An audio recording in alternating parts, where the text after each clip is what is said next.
हिमालय की गोद में बसा पुष्प नगरी एक ऐसा कस्बा था जिसका नाम उसके चरित्र को पूरी तरह से परिभाषित करता था। यहाँ की हवा में हमेशा जंगली फूलों की मीठी महक घुली रहती थी और हर घर के आंगन में रंग बिरंगे फूलों की क्यारियां मुस्कुराती थीं। शहर के किनारे चंद्रिका नदी के ऊपर एक पहाड़ी ढलान पर एक पुराना खूबसूरत कॉटेज था जिसकी छत काई से ढकी थी और दीवारों पर आईवी की बेलें लिपटी हुई थीं। यह घर था मीरा का और उसके 10 वर्षीय जुड़वां बच्चों आरव और अनन्या का। मीरा एक लेखिका थी। उसकी कहानियां उतनी ही जादुई होती थीं जितनी पुष्प नगरी की सुबह, लेकिन पिछले कुछ महीनों से उसकी कलम खामोश थी। उसके लिखने की मेज पर कोरे कागजों का ढेर बढ़ता जा रहा था और स्याही की बोतलें अनछुई पड़ी थीं। वह घंटों अपनी खिड़की से बाहर घाटी के बदलते रंगों को देखती रहती, लेकिन उसकी आंखों में पहले वाली चमक नहीं थी। एक अजीब सी थकान और उदासी ने उसे घेर लिया था। आरव और अनन्या अपनी मां से बेहद प्यार करते थे। वे अपनी मां की खामोशी को महसूस कर सकते थे। आरव, जो स्वभाव से शांत और विचारशील था, अक्सर अपनी मां को चुपके से देखता और उसकी उदासी को समझने की कोशिश करता। अनन्या, जो चंचल और साहसी थी, अपनी मां को हंसाने के लिए नई नई शरारतें करती, लेकिन मीरा की हंसी अब पहले की तरह खुलकर नहीं गूंजती थी। एक शाम जब सूरज पहाड़ों के पीछे छिप रहा था और आसमान सिंदूरी हो गया था, बच्चे अपने कमरे की खिड़की पर बैठे थे। उन्होंने नीचे बगीचे में अपनी मां को एक बेंच पर बैठे देखा। वह अपने हाथ में एक सूखा हुआ मेपल का पत्ता लिए उसे घुमा रही थी। बच्चों ने सुना, वह धीरे से फुसफुसाई, दुनिया का जादू कहीं खो गया है, या शायद मैं उसे देखना भूल गई हूं। यह सुनना था कि बच्चों के नन्हे दिलों में एक तूफान सा आ गया।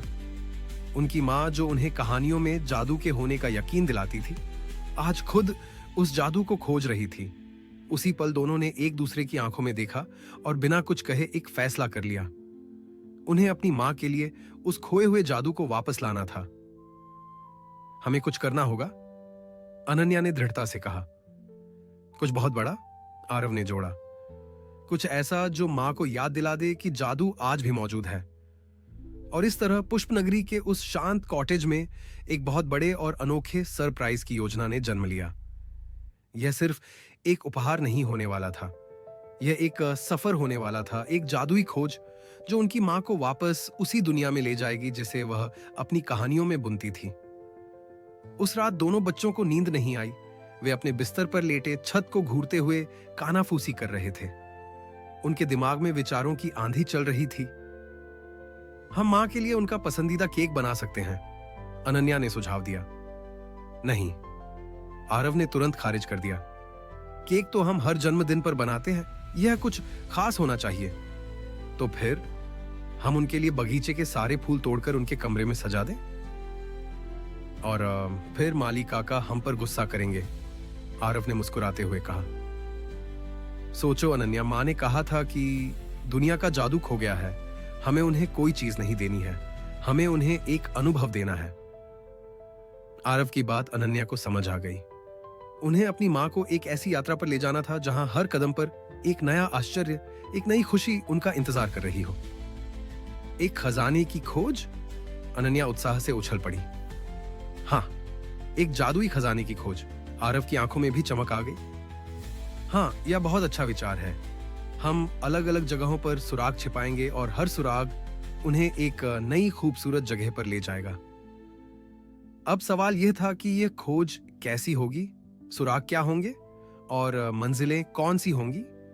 दोनों ने एक पुरानी नोटबुक और पेंसिल निकाली और योजना बनानी शुरू कर दी। उन्होंने उन सभी जगहों की सूची बनाई जो उनकी मां को पसंद थी। चंद्रिका नदी का शांत किनारा, जहां वह घंटों बैठकर पानी में पत्थर फेंकती थीं। कानाफूसी करने वाला बरगद का विशाल पेड़, जिसकी छाव में उन्होंने कई कहानियां लिखी थीं। और घाटी का सबसे ऊंचा बिंदु, सूर्यास्त पॉइंट, जहां से पूरा पुष्पनगरी सोने का बना हुआ दिखता था। पहला सुराग, आरव ने लिखते हुए कहा, उन्हें नदी के किनारे ले जाएगा। हमें कुछ ऐसा करना होगा जो बहुत सुंदर और अप्रत्याशित हो।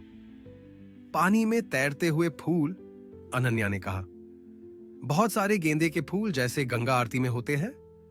और वहां हम उनके बचपन का पसंदीदा नाश्ता रखेंगे, आरव ने जोड़ा। मुझे याद है दादी बताती थीं कि माँ को इमली की मीठी चटनी के साथ मठरी बहुत पसंद थी। योजना आकार ले रही थी।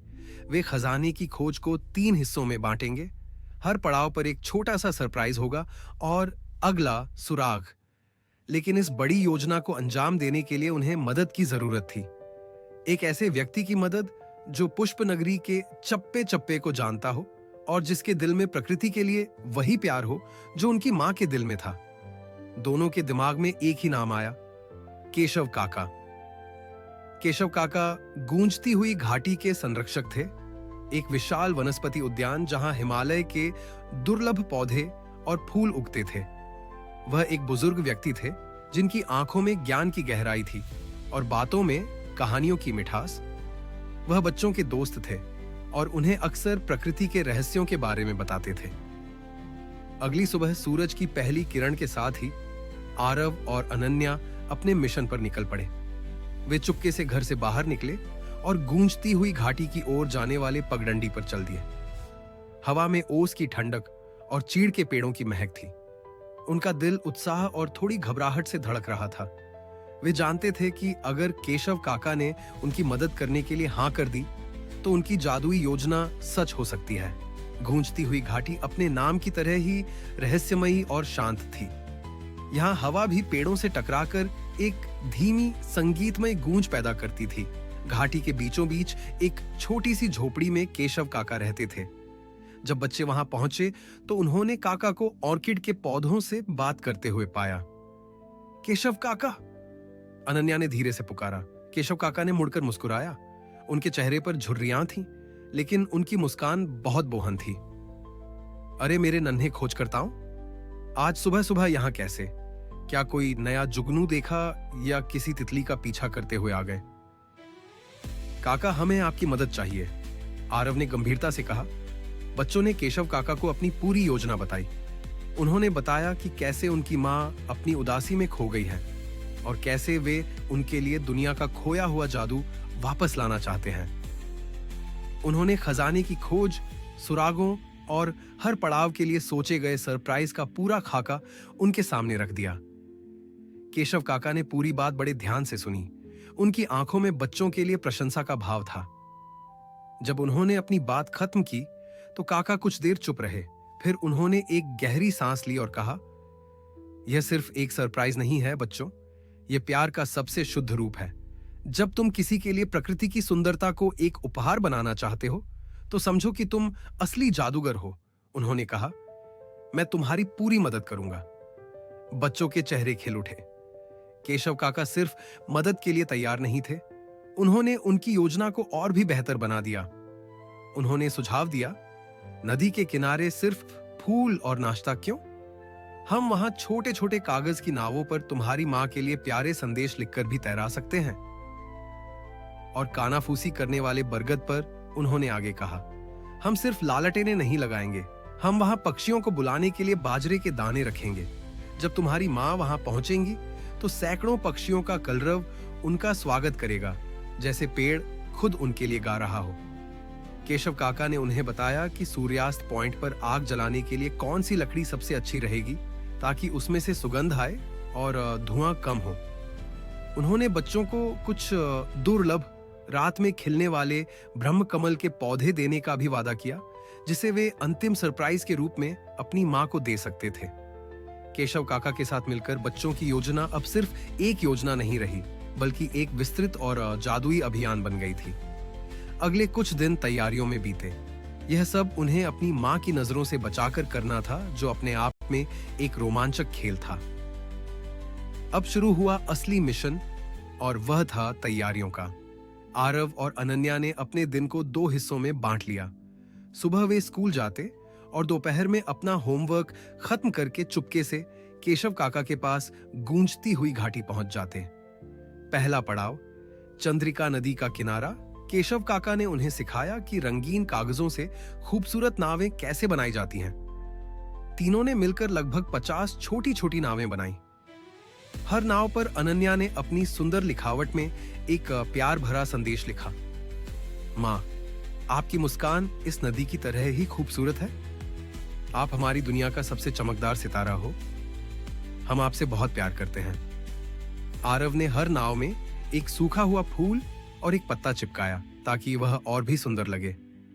नाश्ते की तैयारी के लिए उन्होंने अपनी गुल्लक तोड़ दी। जमा किए हुए पैसों से उन्होंने बाजार से मठरी और इमली खरीदी।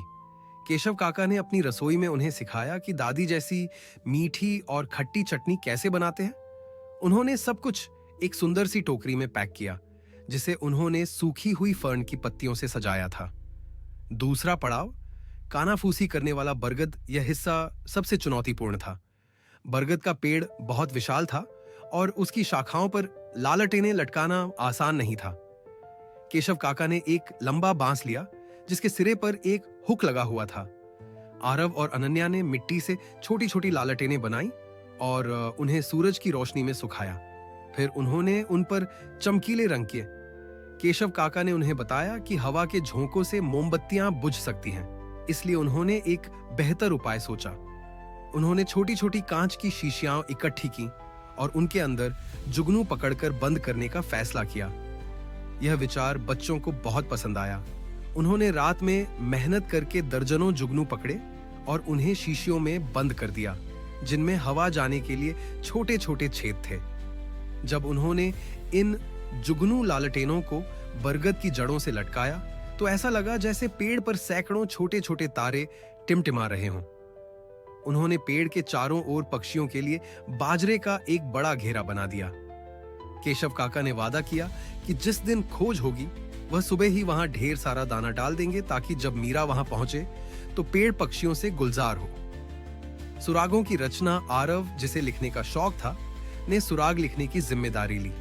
उसने सुरागों को पहेलियों की शक्ल दी ताकि खोज और भी मजेदार लगे। पहला सुराग उसने एक पुराने पीले पड़ चुके कागज पर लिखा और उसे एक बोतल में बंद कर दिया। वह इसे सुबह मीरा के लिखने की मेज पर रखने वाला था। पहेली थी, मैं हूं एक खामोश दोस्त जो तुम्हारे हर राज को सुनती है। मेरे सीने पर चांदनी नाचती है और सूरज की किरणें चुनती है। जहां बचपन की यादें पत्थरों की तरह तैरती हैं, आओ उस किनारे पर जहां लहरें तुमसे मिलती हैं। दूसरा सुराग, इसे एक छपटे चिकने पत्थर पर कोयले से लिखा गया था, जिसे वे नदी किनारे नाश्ते की टोकरी में छिपाने वाले थे। उसे अपने बच्चों पर गर्व हो रहा था। उन्होंने कोई महंगा तोहफा नहीं खरीदा था, लेकिन उन्होंने जो अनुभव उसे दिया था वह अनमोल था। जब उसका मन थोड़ा भरा तो उसने अपनी आंखें खोली और अगला सुराग ढूंढना शुरू किया। उसे बरगद की एक मोटी जमीन से सटी जड़ पर खड़िया से लिखी अंतिम पहेली मिली। अब चलो उस चोटी पर जहां धरती आसमान को छूती है, सूर्यास्त पॉइंट। वह मुस्कुराई। उसे पता था कि अंतिम सरप्राइज सबसे खास होने वाला है। उसने एक गहरी सांस ली और अपनी यात्रा के अंतिम पड़ाव की ओर बढ़ चली। सूर्यास्त पॉइंट तक की चढ़ाई खड़ी थी, लेकिन मीरा के बढ़ते उत्साह ने रास्ते को आसान बना दिया। जब वह चोटी पर पहुंची तो सूरज बस पहाड़ों के पीछे डूबने ही वाला था। पूरे आसमान पर नारंगी, गुलाबी और बैंगनी रंगों की छटा बिखरी हुई थी और वहां उस खूबसूरत दृश्य के बीचों बीच उसके बच्चे और केशव काका उसका इंतजार कर रहे थे। उन्होंने एक छोटी सी सुरक्षित जगह पर लकड़ियों का अलाव जला रखा था। हवा में चंदन और चीड़ की लकड़ी की भीनी भीनी खुशबू फैली हुई थी। पास ही एक दरी बिछी थी जिस पर मिट्टी के कुल्हड़ों में गर्म गर्म हर्बल चाय रखी थी। सरप्राइज! आरव और अनन्या एक साथ चिल्लाए और दौड़कर अपनी मां से लिपट गए। मीरा ने दोनों को कसकर गले लगा लिया। यह मेरी जिंदगी का सबसे अच्छा सरप्राइज है, उसने रुंधे हुए गले से कहा। केशव काका मुस्कुराते हुए आगे आए। बच्चों ने बहुत मेहनत की है मीरा बेटी, इनका प्यार ही असली जादू है। वे सब दरी पर बैठ गए और चाय पीने लगे।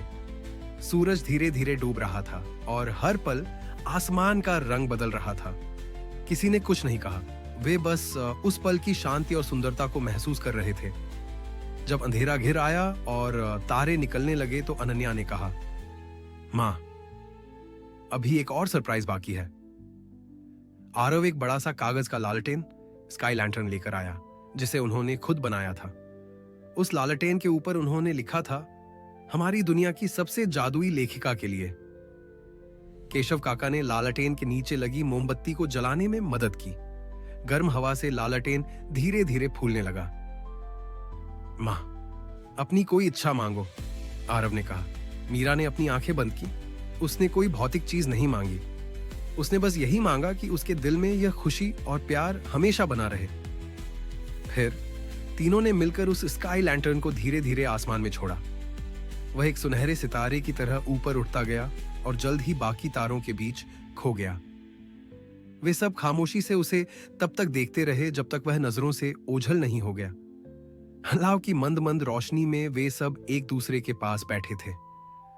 अनन्या ने अपना सिर मीरा की गोद में रख लिया था और आरव उसके कंधे से सटा बैठा था।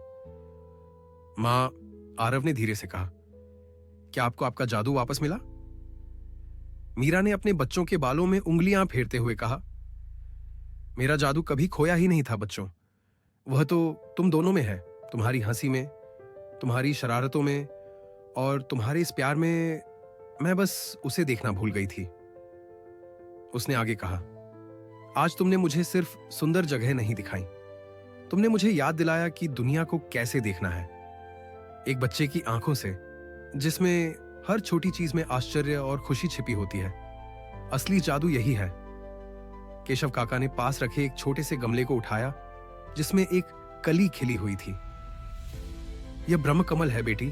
यह साल में सिर्फ एक बार कुछ घंटों के लिए रात में खिलता है। यह भी प्रकृति का एक जादू है। यह बच्चों की तरफ से तुम्हारे लिए है। मीरा ने उस फूल को अपने हाथों में लिया। उसकी सफेद पंखुड़ियां चांदनी में चमक रही थी। वह फूल, वह अलाव, वह तारों भरा आसमान और सबसे बढ़कर उसके बच्चों का साथ, यह सब कुछ इतना संपूर्ण था कि मीरा के पास शब्द नहीं थे। उस रात जब वे घर लौटे तो मीरा थकी हुई नहीं थी। उसके अंदर एक नई ऊर्जा का संचार हो रहा था। उसने बच्चों को सुलाया और फिर अपनी लिखने की मेज पर आई। उसने एक कोरा कागज निकाला और अपनी कलम उठाई। महीनों बाद शब्द अपने आप बहने लगे। उसने किसी काल्पनिक कहानी से शुरुआत नहीं की। उसने आज के दिन के बारे में लिखना शुरू किया। दो नन्हे जादूगरों की कहानी जिन्होंने अपनी मां के लिए खोए हुए जादू को खोज निकाला। उसकी कलम चलती रही और उसके चेहरे पर एक सुकून भरी मुस्कान थी। बाहर पुष्प नगरी सो रही थी, लेकिन मीरा के कॉटेज की एक खिड़की में देर रात तक रोशनी जलती रही। जादू वापस आ चुका था। उस रात जब वे अलाव की आखिरी चिंगारियों को बुझाकर घर लौटे तो हवा में एक खामोश सा संतोष घुला हुआ था। बच्चे थके हुए थे, लेकिन उनकी आंखों में तारों सी चमक थी। मीरा ने दोनों को उनके बिस्तर पर लिटाया और उनके माथे पर प्यार से चूमा। मां, अनन्या ने नींद भरी आंखों से पूछा, क्या यह जादू अब हमेशा हमारे साथ रहेगा? मीरा ने मुस्कुराकर दोनों के हाथों को अपने हाथ में ले लिया। जादू कहीं बाहर नहीं था अनन्या, वो हमेशा से यहीं था, तुम्हारे इन नन्हे हाथों में, आरव के शांत सवालों में, तुम्हारी खिलखिलाहट में। आज तुमने मुझे बस उसे दोबारा महसूस करना सिखा दिया। और यह जादू अब कहीं नहीं जाएगा क्योंकि तुम दोनों मेरे पास हो। बच्चों के सो जाने के बाद मीरा अपनी लिखने की मेज पर लौटी। उसकी उंगलियों में एक अजीब सी सिहरन थी। दिमाग में विचारों का सैलाब था, लेकिन उसने तुरंत एक कोरा कागज नहीं उठाया। इसके बजाय उसने अपनी दराज का सबसे निचला हिस्सा खोला और उसमें से एक पुरानी चमड़े की जिल्द वाली डायरी निकाली। धूल की एक हल्की परत उस पर जम गई थी। उसने डायरी खोली। पहले पन्ने पर शीर्षक लिखा था, पुष्प नगरी के जादूगर। यह एक कहानी थी जिसे उसने सालों पहले शुरू किया था। एक ऐसी कहानी जो दो बच्चों के बारे में थी जो अपने शहर में खोए हुए रंगों और खुशियों को वापस लाने के लिए एक रहस्यमयी यात्रा पर निकलते हैं।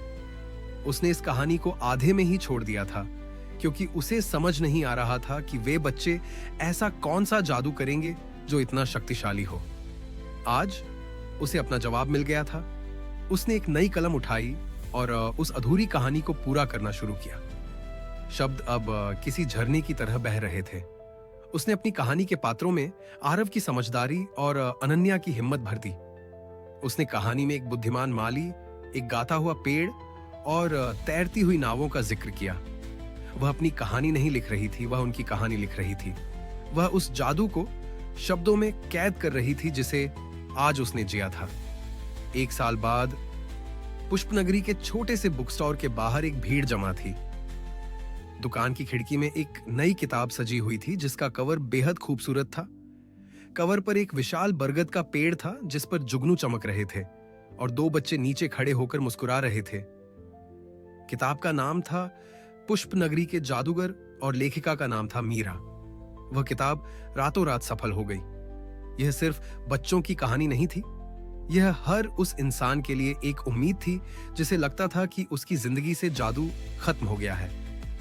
लोगों ने उस कहानी में छिपे प्यार, प्रकृति की सुंदरता और रिश्तों की गर्माहट को महसूस किया। लेकिन असली बदलाव मीरा और उसके बच्चों की जिंदगी में आया था। प्रसिद्धि से ज्यादा उनके घर में अब एक स्थायी खुशी बस गई थी। मीरा अब भी लिखती थी, लेकिन अब उसकी मेज पर कोरे कागजों का ढेर नहीं होता था।